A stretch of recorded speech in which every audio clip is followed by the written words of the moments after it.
just want to update you on everything that's going on at church and for the next little bit anyways. We have now 2 life groups. One Saturday at 5 p.m., which we've been doing with the ladies. And there's a new one starting Wednesdays at 7 p.m. and that's open for everybody that wants to tune in. They're on Zoom and the links will be on the Facebook page, so check that out. We also have a couple different prayer things going on, which is pretty neat. First, if anyone would like kind of a one-on-one prayer, just feel free to text or call Manuel and he can spend some time in prayer with you. He's also going to start a prayer chain that if anyone has a request that they would like to be more known to other people in the church, if you'd like to be a part of that, just let him know and he'll add you to it.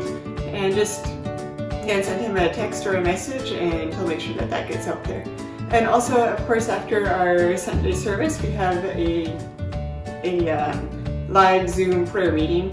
And again, that's open for everybody and the link will be in the Facebook page. We also have the daily devotionals, not every day, but lots of days during the week. Those are on Facebook. You can also just listen to them on your podcast or different things. So just be sure to watch the Facebook or the YouTube page for those coming up. And we have a kids sheet, something for the kids. There's like some crafts and activities and different things that kind of go along with the theme of the service, and something that you guys can do with your kids during the week or Sunday as well, and those come out on Sundays. Again, the link is on the Facebook page. Everything's on the Facebook page, so just keep checking that. The last thing, of course, is the Sunday live stream, 4:30. It's open at 4:20 if you want to come in and join the little chat room, throw out some prayer requests, say hi to everybody. So please join that, and we look forward to seeing you.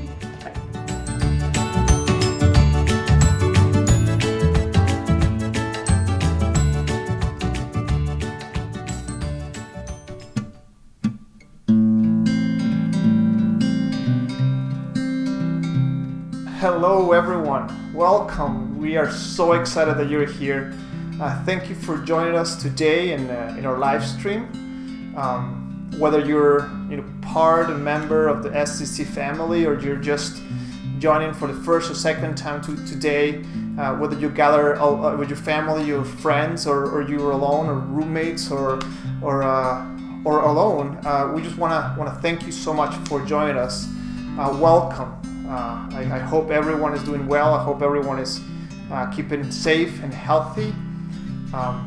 We had a good service prepared for today. I think it's a bit of a transitional season, if you will. We are moving kind of after Easter, and why not? We've entered what is called the season of Eastertide, and for those of you that might not be aware, Eastertide is a season of 50 days between Easter Sunday and the day of Pentecost that Christians all around the world follow. It's called in something called the Christian calendar, and it means that there's 50 days of kind of celebration as we celebrate the resurrection of Jesus Christ, as we get ready and prepare ourselves for the outpouring of the Spirit that will happen in Pentecost. So in this season here in SCC, we're gonna be following this idea of Eastertide. And Eastertide is this time of celebration. It's also a time in between Easter and Pentecost. And as we move the next few Sundays, we're going to be reflecting on text in the Bible that happened between these two events. And really the idea behind this is that we want to answer a simple question, really, and how might we hold space for ourselves and others to name, to feel and name fear, anxiety, and all the things going on around us. But also, how do we stay open to the possibility of the resurrection? Ultimately, really what we're going to try to do is how do we live a life in between? And that's what we're going to be talking about today in the next few Sundays. So again, thank you for joining us. whatever you are in your house, I invite you to be comfortable. I invite you to center yourself in Jesus this evening. And whatever screen you're using, whatever you're doing right now. Again, I want to invite you to take a moment to pause, to center yourself in Jesus, and let's all worship God together.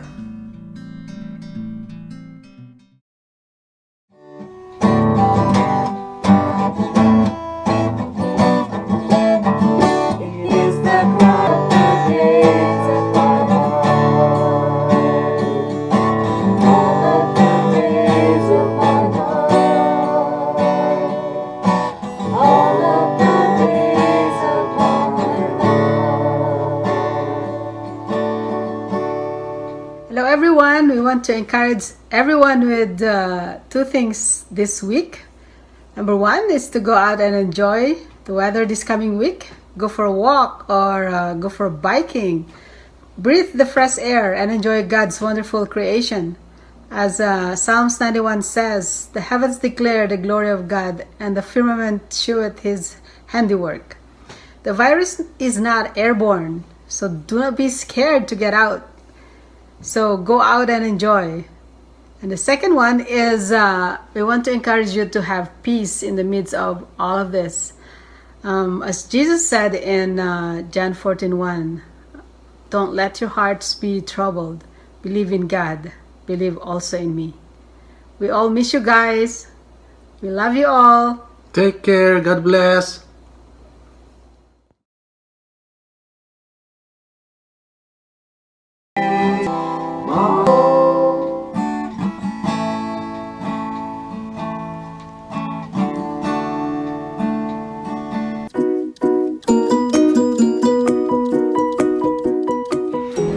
Hey everybody, we're going to take our time for generosity now, and first off, on behalf of the church, we just want to thank you all so much for continuing to be generous in this time.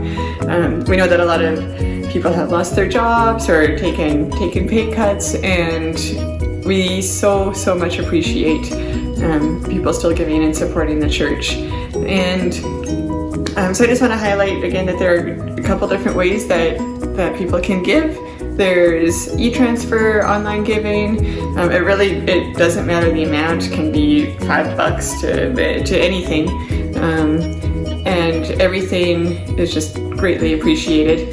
There's a link in the description for the online giving, and again, we as a church just feel extremely blessed by the community that we're a part of.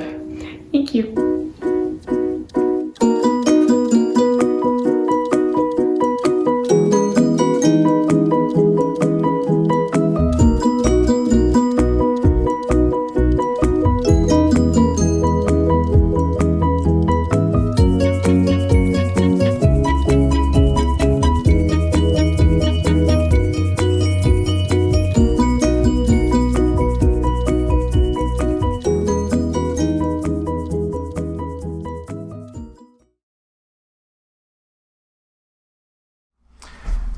All right. Okay. So as I said at the beginning of today's live stream, today we're gonna be talking about one of the first stories of this time in between, of the time between the resurrection and the day of Pentecost. And today we're gonna be focusing on Luke chapter 24, and we're gonna start reading from verse 13 down. And hopefully this is a story that everyone is quite familiar with. Hopefully this is a story that I know we at SCC have studied several times.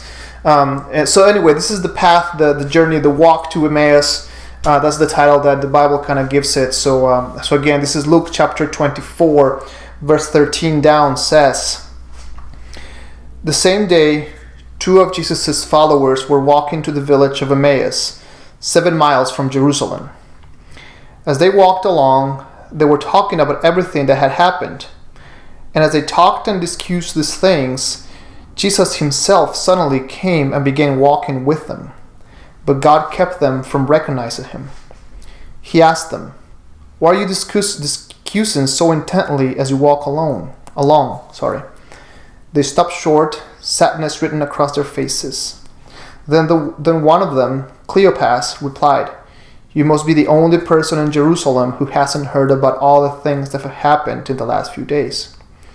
"What things?" Jesus asked. "The things that happened to Jesus, a man of Nazareth," they said. "He was a prophet who did powerful miracles, and he was a mighty teacher in the eyes of God and all the people. But the priests and other religious leaders handed him over to be condemned to death, and they crucified him. We had hoped that he was the Messiah who had come to rescue Israel. This all happened 3 days ago." Then some of our women from a group of followers were at his tomb early this morning, and they came back with an amazing report that said his body was missing. And they had seen angels who told them Jesus is alive. Some of our men ran out to see, and sure enough, his body was gone, just as the women had said. Then Jesus said to them, "You foolish people, you find it so hard to believe all that the prophets wrote in the scriptures. Wasn't it clearly predicted that the Messiah will have to suffer all these things before entering his glory?" Then Jesus took them through the writings of Moses and the prophets, explaining from all the scriptures the things concerning himself. By this time they were near Emmaus, at the end of their journey, and Jesus acted as if he was going on. But they begged him, "Stay the night with us, since it is getting late." So he went home with them. As they sat down to eat, he took bread and blessed it. Then he broke it and gave it to them. And suddenly their eyes were opened, and they recognized him. And at that moment, he disappeared. Then they said to each other, "Didn't our hearts burn within us as he talked with us on the road and explained the scriptures to us?" And within the hour, they were on their way back to Jerusalem. There they found the 11 disciples and the others who had gathered with them, who said, "The Lord has really risen." He appeared to Peter. So again, this is a passage that we've used here, that we've studied here in SCC for many times before. But I think it's especially interesting in this kind of season, as we are in this kind of season in between. And I think as we celebrate, or as we journey through the season of Eastertide, as I said, this kind of season in between. Think of Eastertide as a season between Jesus's resurrection and the day of Pentecost and all the things that happen. And this story here is one of those stories, one of those narrations in which Jesus appears to his disciples, and we'll talk about other ones. And ultimately the message of Eastertide is this message of wait. As Jesus is ascending to the heavens, he'll tell his disciples, "But wait until the Spirit comes upon you." So disciples are starting to learn and to see the resurrected Christ. But they're going to have to wait, and we'll now know it's 50 days. They don't really have a date that's going to end. So imagine these disciples, they kind of started to see Jesus resurrected from the women to Peter to these two disciples, and of course Thomas later, and why not? And as they start to understand what's going on here, that about the resurrected Christ, they start to get excited, and to remember, to start thinking, and all the teachings that Jesus did about the kingdom are starting to make sense. Yet they're told to wait. And they're not given a date, they're not told how long, they're just told, you're going to have to wait until the Spirit comes upon you. And you know what, I was thinking that we are in a very similar season now. In a season when we are to wait, and the world, the way we kind of are used to it, know it came to a bit of a stop as we are in this season of pandemic, and now we're told to wait. See, even here, me talking to you through this screen is not what we're used to, what we wanted to, and we keep on thinking, when is the day going to come in which we're going to be allowed to gather again as a church family in our building and have people over? And it's interesting because here the disciples in the way of Emmaus, as I was reading, it reminded me of all the things that we are kind of not supposed to be doing now.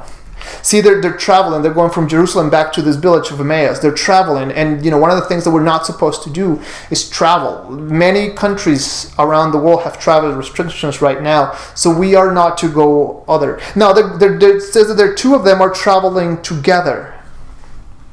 And as they encounter a stranger in the road, they invite him to come along. And again, this is one of those things that we're not supposed to do. We're supposed to stay within our families and the people that we live there. We're not supposed to interact with others outside. So they invite him. Later on, we'll know that not only do they invite him to journey with them, but they go and eat together. Again, one of the things that we're not supposed to be doing and that we're so used to doing. See, that's one of the things that I miss the most in this time is going out places with people and eating with places and having potlucks at church and celebrations and all those things and getting together and enjoying a meal, all those things that we're not allowed to do. So much as the disciples were in the season of in-between and Eastertide, as Jesus told them to wait, we are in the season in-between in our lives, between the world the way it used to be and whatever is going to be after COVID-19. And we are told to wait. For how long? It's unclear. And what's going to come on the other side, we are not 100% sure, but we are told to wait. So these two disciples have heard Jesus resurrected, and their response is to go back to Emmaus. So we're not told what they're to do, what they're going to do there. All that we're told is that after they heard that Jesus had resurrected, they decided, you know what, we should go to Emmaus.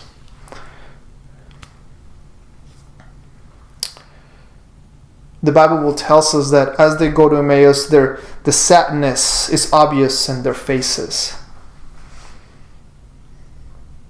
So they're going to Emmaus and they're taking this time to think and to process. And I don't know about you, but that's something that I do a lot. When I need to think, when I need to process with something that is in my heart that I need to deal with, that's kind of my response. You know what? I need to go for a walk.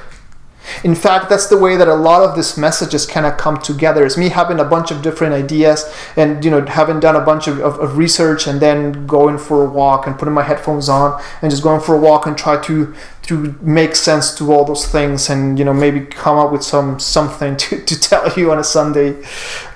So anyway, they're going on this journey and they're trying to process all these things and it's obvious that they're grieving and that they're troubled to the point that their faces have sadness written all across them. And then Jesus comes along, and of course the Bible tells us that they didn't recognize him. And that's an interesting thing, so pay attention to that. So they're going about their day, and Jesus comes along, but they don't recognize Jesus. And Jesus asks the question, and this is a beautiful question, because of course Jesus knows what's going on, yet he asks them.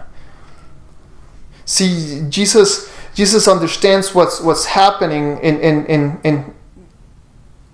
and instead of just offering an easy answer, he still comes to say, okay, what are you talking about? What is it? What is it that is troubling you? What is it that is heavy, that is weighing heavy in your mind today? See, a lot of times when we encounter people, and especially at this time, when people are anxious and people might be grieving and people might be, troubled, we tend to try to respond in an active kind of way and to offer some kind of help, and we usually often offer that help based on what we anticipate or what we think or what we presuppose, what we assume, if you will, instead of asking the question. So Jesus comes and asks what's going on? Why are you discussing so intently as you walk? And Cleopas, the Bible tells us, replied, you must be the only person in Jerusalem who hasn't heard what happened. As if someone was to come to you one of these days and say, hey, why is everyone in their homes? Why is there not more people outside? Why are a lot of the businesses closed? And you'd be like, what do you mean? You don't know what's going on? You don't know that half the world has stopped because of this virus that's going around, this pandemic that we're living in? See, this is the same as what happened. Jesus comes and like, what are you talking about? And he's like, what? You must be the only person in the world that doesn't know that Jesus Christ was a man from Nazareth, and he was a prophet, and he did powerful miracles, and he was a mighty teacher, and he was a man of God, but he was crucified and condemned to death. And then they told them, and this is the secret here. It's not necessarily what happened to Jesus, it's what they had hope. In verse 21, we had hope that he was the Messiah who had come to rescue Israel. This all happened 3 days ago. See, here's this is the crux of their grief. This is the crux of their troubles. It's not necessarily that Jesus was all that and then he was condemned and crucified. It was the expectations that they had put on Jesus.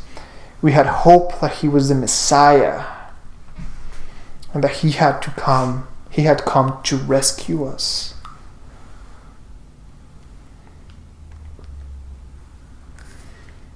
See, their expectations is what troubled them. The things, of course, didn't go according to plan. They were faced with the hard reality, and I feel that oftentimes I feel that we are experiencing it right now, that the world is not going according to plan, that our life is not going according to plan. Hey, I can tell you, I did not think that my 2020 was going to be like this. Chris and I had plans. You guys know that we were planning a holiday. We were gonna go, to one of the destinations that I've always dreamed is one of my biggest dreams of my life to go there. And we had these plans to go on vacation. And we have a little baby daughter, and this is gonna be her first summer. So we were excited to take her camping and into playgrounds and all that. And we have to cancel tickets and hotels, and all the playgrounds are closed for the time being. We are not allowed to go anywhere. See, a lot of us have expectations, have dreams, have hopes, have plans that all of a sudden are truncated. We had hope that he was the Messiah, they said. We had hope that he was the one to come to rescue Israel. But all this happened 3 days ago. They're living in this in-between time, with all the things that they thought are obviously not going to happen, or at least not the way they wanted them to happen. And now, since 3 days ago, they live in this time in between where they seemingly there's no light at the end of the tunnel. Where seemingly all the plans and dreams that they had hoped have come to naught. How many of us, I wonder, are living life in this place right now, in this place in between where it seems that there's no light at the end of the tunnel. It seems that all the expectations and hopes and plans that we had are gone.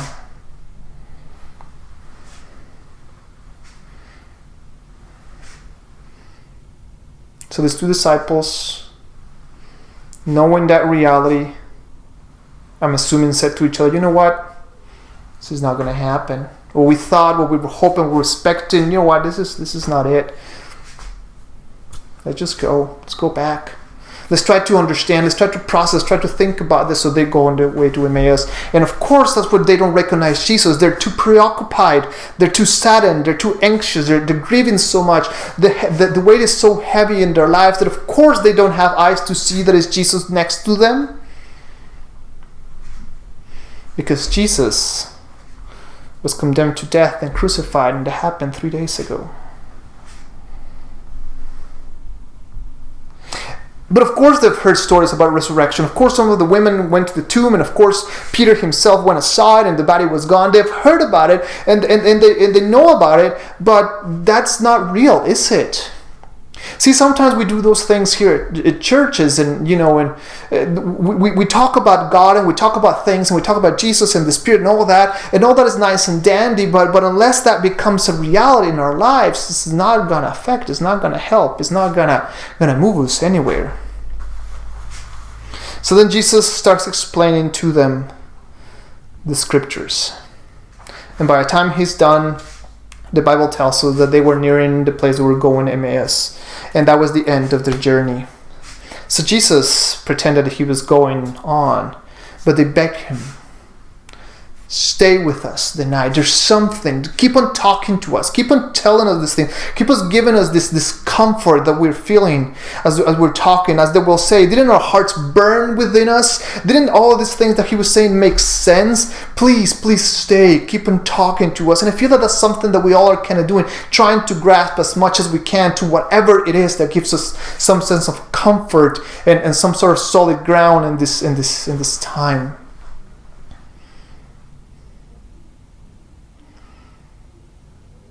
See, the problem with this crisis is as different as many other crises that we might find ourselves, is that all of our coping mechanisms are kind of gone.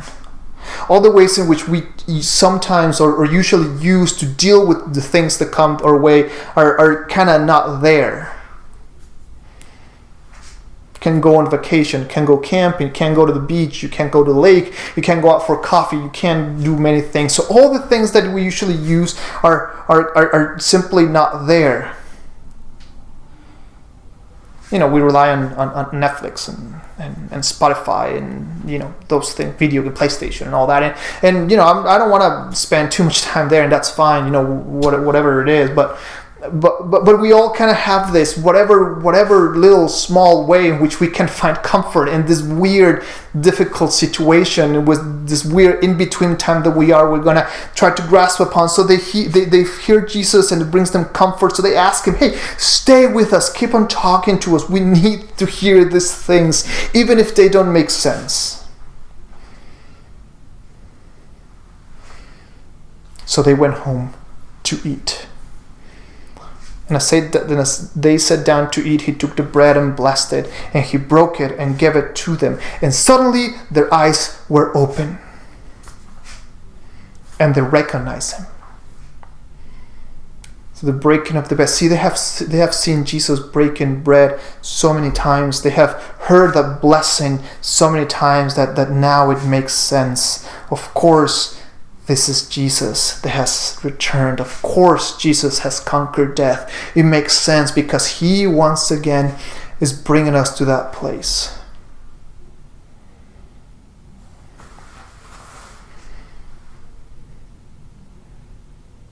Here's my question to you.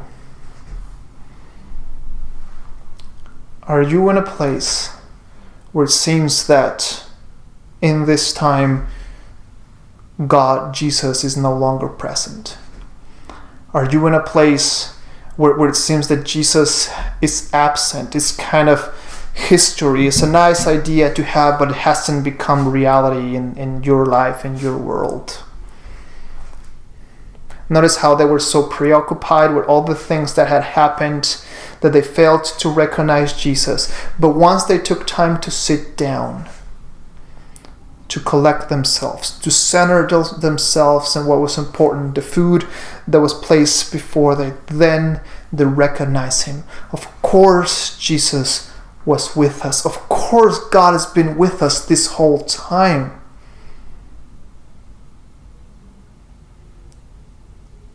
We've just been too anxious, too preoccupied, too stressed to see him.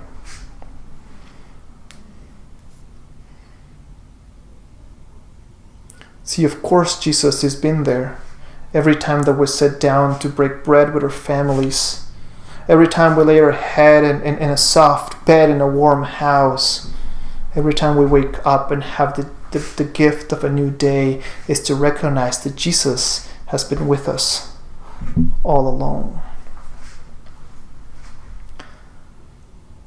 So in this season in between, I think that's a difficult thing to do, and that's probably the challenge that I want to leave you with today. In this season in between, are we going to have eyes to see that Jesus is with us? Are we going to have eyes to see that Jesus has not abandoned us, that God is not so far that he can't listen to us, that he is with us? That is for us to stop, to look at what is important, what is around us, and recognize that God is with us even in the midst of the season in between. That as we might not know what the end is going to be, as we might not be able to see quite yet the light of the end of the tunnel, to know that Jesus walks with us through this tunnel.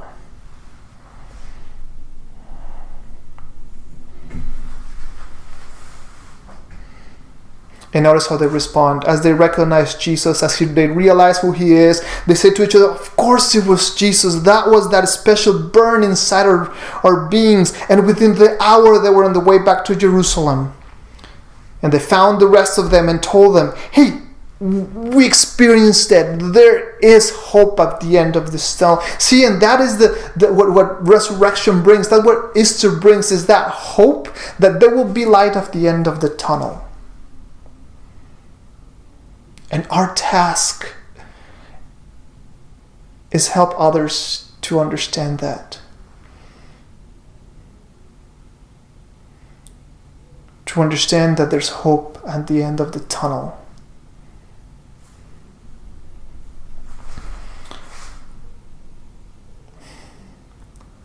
So as we journey, as we travel this in between time, as the end line seems to be pulling far ahead of us. It seems that this whole situation is kind of like a carrot and a stick, that there's no kind of end or determined end in sight. Let us know that God is with us, that he walks with us, that he was always there. Even, especially in the season in between. May God bless us all this week.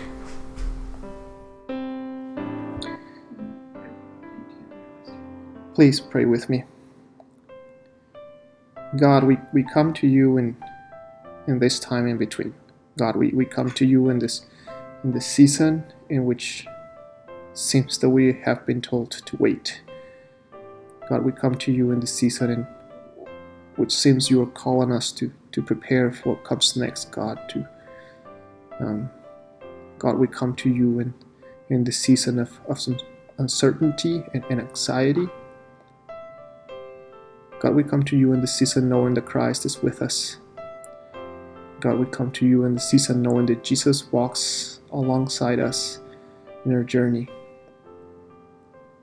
God, I pray today that you will give us eyes to see Jesus in our lives. God, I pray that you will give us eyes to see that Jesus never went away, that he's always been with us.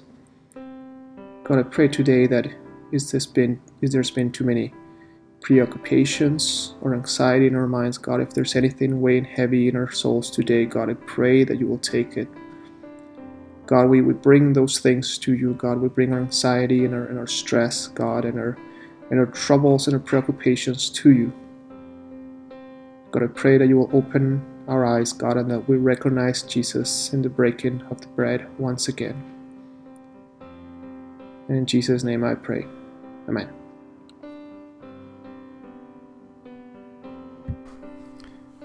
Well, once again, thank you very much for joining our stream today. And before we go, as usual, we're gonna do our benediction together. And we always do it together as a symbol that we bless one another before we go out into the world. We go now as light bearers to a world in darkness. We go now as hope carriers to a world in despair. We go now in the name of Christ, in the love of God, and the power of the Spirit. Amen. Again, thank you very much for joining us today. I do hope you have a great week. Stay healthy, stay safe, and may God bless you all.